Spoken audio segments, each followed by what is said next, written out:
LTT lab-grown diamonds. Let's go. I'm going to see if I can find it. LTT lab. I'm going to see if I can find this. You could do it. Oh, here's a tester machine. Yeah, not the same. Yeah, but it still requires a ton of power. There's a huge amount of power at the lab. Get over it! Lab-grown diamond tester. Oh, here it was. Maybe I'm the one who sent this to her. Yeah, Ars Technica article. It's 200 grand? There's something on Alibaba that's 200 grand? Why not?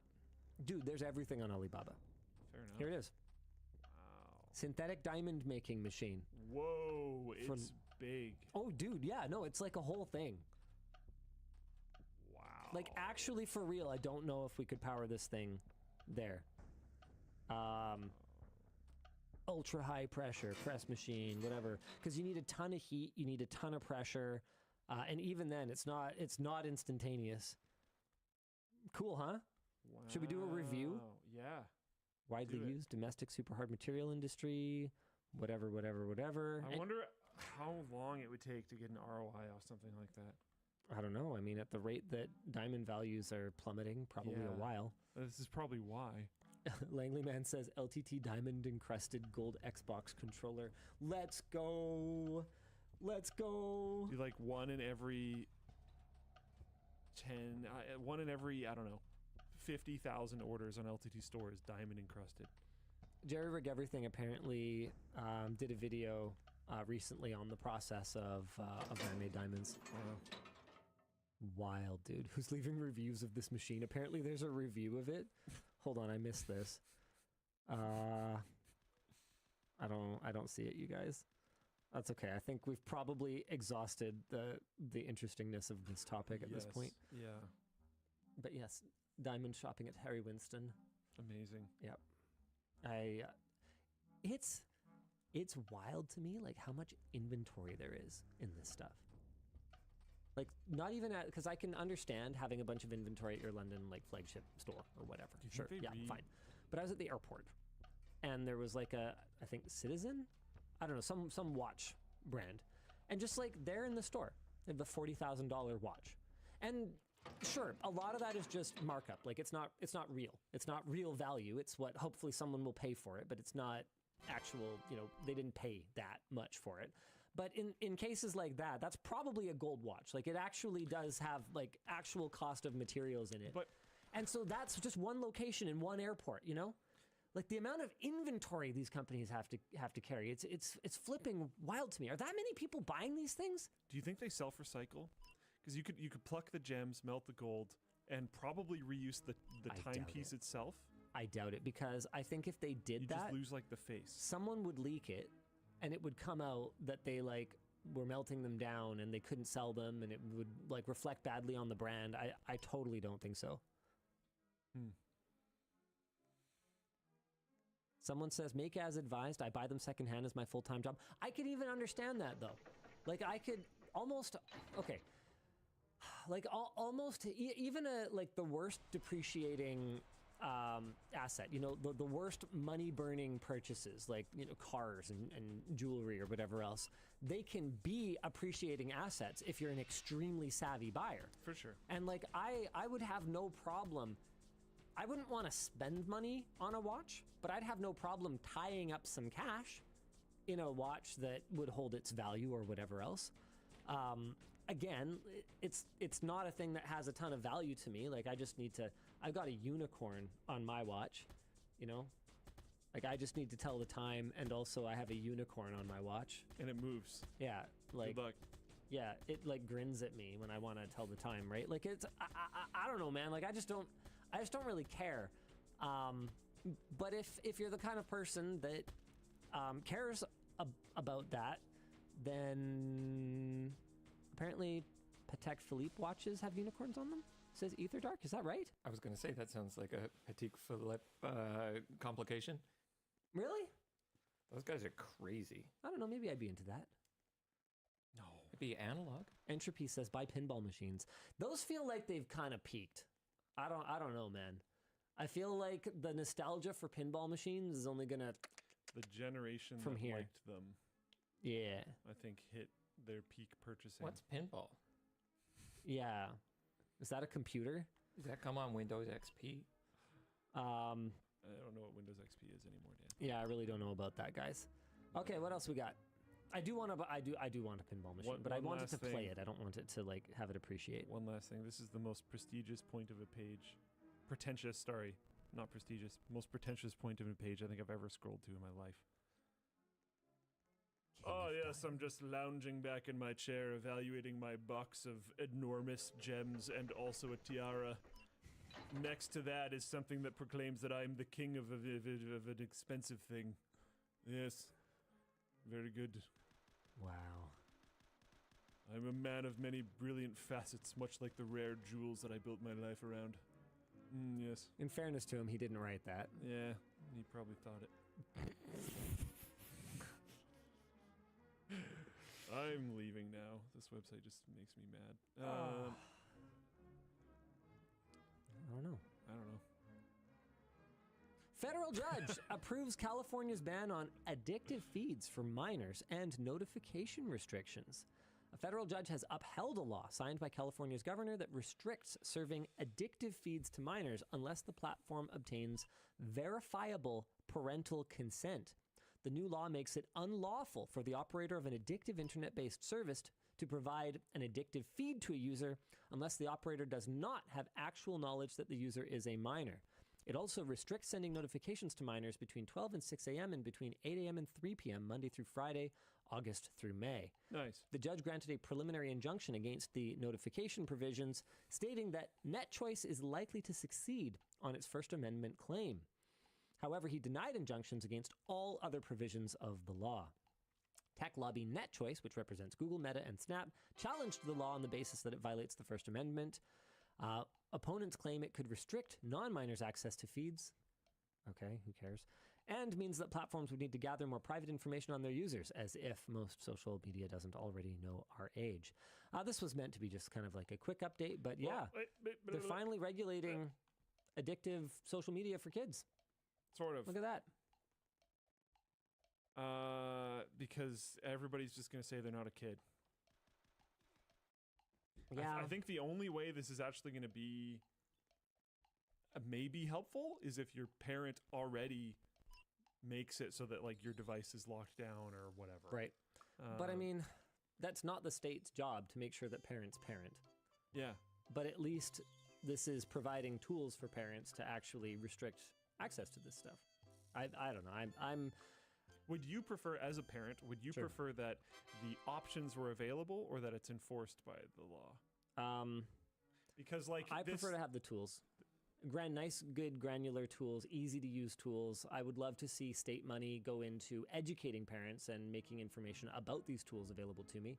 Yeah. Like if Meta was forced, It's a lot of parents have no idea this is a thing. if Meta was forced to advertise these tools to people who are likely parents, I'd be down for that. Yeah. Yeah.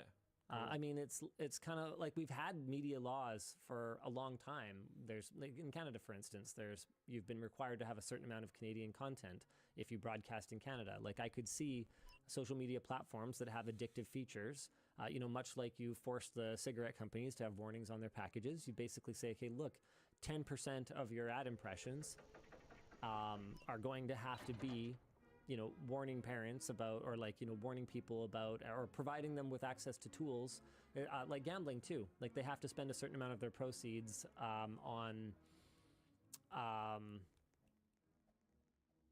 or not a certain amount of their proceeds, rather on their advertisements. They have to have like the helpline Gambling and is- stuff like that. yeah.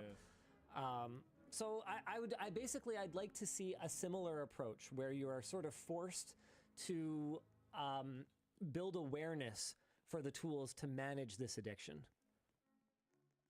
Yeah, It's not perfect. Because like you said, it's not the state's job to parent. Is like making this making it a law that notifications can't come through between a certain time. It's like, okay, that seems cool, but I don't also necessarily want the government making that a law. I think making it a law that has to be an option for the parent to select. I think that's like, oh, okay, cool. Nice. I don't know. Either way. Details have emerged about two sovereign Russian game systems. Russian President Vladimir Putin called for Russia to look at producing stationary and portable game consoles, along with an operating system and a cloud-based distribution system, back in March of 2024 after major game makers halted official sales to Russia. The first console is based on the homegrown dual-core Elbrus processor, which uses a very long instruction word architecture. The Elbrus processor has previously been described as completely unacceptable for most tasks. Nice. Hold on, where's our first system here? Hold on. Oh, no pictures? Are there any pictures of these? Luke, do you want to check the sources while I keep doing the thing? Sure. The second system is a cheap gaming stick being developed by prominent Russian telecoms company MTS. It includes an Xbox-style controller and is based on low-end hardware with just enough power to connect to a cloud-based gaming service called MTS Fog Play. One sec, sorry. Are you looking for the Elbrus processor or the consoles? Consoles. Got it. Fog Play, I love that. It's fog. It's not the cloud, it's the fog. It's All the lower. heavy lifting is done in a data center. Neither of these is expected to have the power to compete head-on with industry leaders, so Russian politicians are asking developers to create unconventional games. A third portable system is reportedly being developed by Rosa IT Research and Development Center, though details are sketchy at best. Not really getting pictures. Bummer. What am I looking at here, Jordan? His discussion question is, did you see that Tetris Minesweeper hybrid? Yeah. What is this to do with this topic? Tetris is from Russia, Okay. and it's a video game. Okay. I think What am that's I it. looking at here? So you have to... Tetris, but then you also have to play Minesweeper at the bottom. I don't understand. The only thing I don't get is how does the game work? Like, how does the Minesweeper... I understand you're playing Minesweeper, Good Lord. but why does it matter? Okay, well, maybe it's a score multiplier? Oh my God. But like, Coming soon. Okay, wow, good what luck. happens? My brain Okay, score 2 point something times. Okay. my brain would hurt. So my brain hurts just watching that. Oh, I would love that. That would work great for me. No, I think these are the only official photos. This. Okay. Because this looks like it says fog play. Yeah. So I think this is the stick, Yeah. and this thing probably interacts with the stick. That's a cheap And then- Android streaming box remote. Yep. The other console said that it had an Xbox-like controller, Yep. so I think this is the only thing we get to see is that controller. So I Okay. think this is it. Well, good luck, everybody. Yeah. Here's a fun one. Sorry, someone in Floatplane chat said fog play ? Kinky, you need to get offline a little bit more often. On January 1st at 8:40 a.m., a bomb was set off at Trump International Hotel in Las Vegas. The suspected bomber used a Cybertruck to deliver the payload. Fortunately, most of the explosion apparently went upward, and even the windows of the hotel were not broken, and I think there was only a couple minor injuries. So that's could have been a lot worse. Obviously, never good. Could have been worse though. Later that day, the Las Vegas police expressed their gratitude to Elon Musk. Quote, "He gave us quite a bit of additional information in regards to how the vehicle was locked after it exploded due to the nature of the force from the explosion, as well as being able to capture all of the video from Tesla charger stations across the country. He sent that directly to us, so I appreciate his help on that."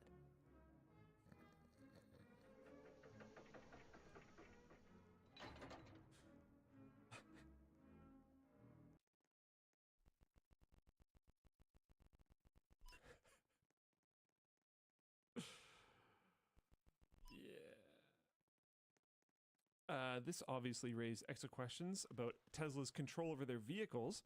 It's no secret that the network Tesla built, superchargers, the phone app, the remote access, etc., is a huge selling feature for the car. But people are bringing the concerns up about camera access, which is a recurring topic on the WAN show, actually. This is similar to an incident that happened roughly in 2019 to 2022, where a group chat was being used to send invasive videos and images recorded by customers' cars, which we also reported on. Cool. Discussion question. Features like built-in dash cams are becoming more popular in vehicles. Should companies immediately have access to this footage, or is this something that customers should opt into?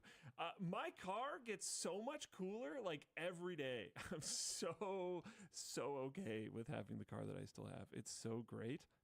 Every time I get into it, I just feel a wave of appreciation for the fact that it just turns on and works and gets me where I need to go, and there's really nothing else going on, and it's great.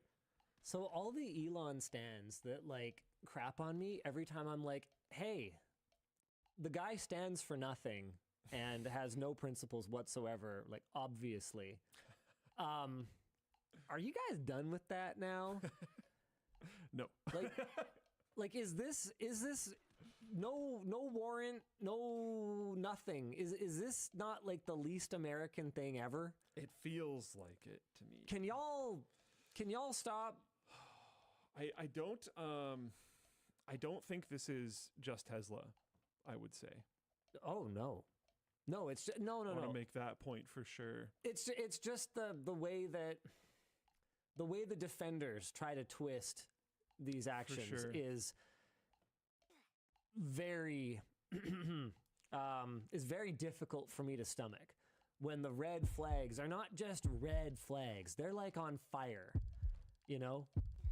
They're burning flags. Yeah. Wow.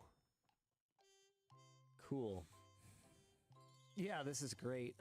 Ani Hikage says, I have a 23-year-old car, and I want to convert the drivetrain to electric and keep it for another 23 years. Sick. Yeah. Hell yeah. Next topic. Yeah. Meta kills AI-generated profiles after uproar. Meta has removed 28 AI-generated Instagram profiles that they first launched in 2023. This was today I learned they have their own profiles. Had no idea. Yeah, my discussion question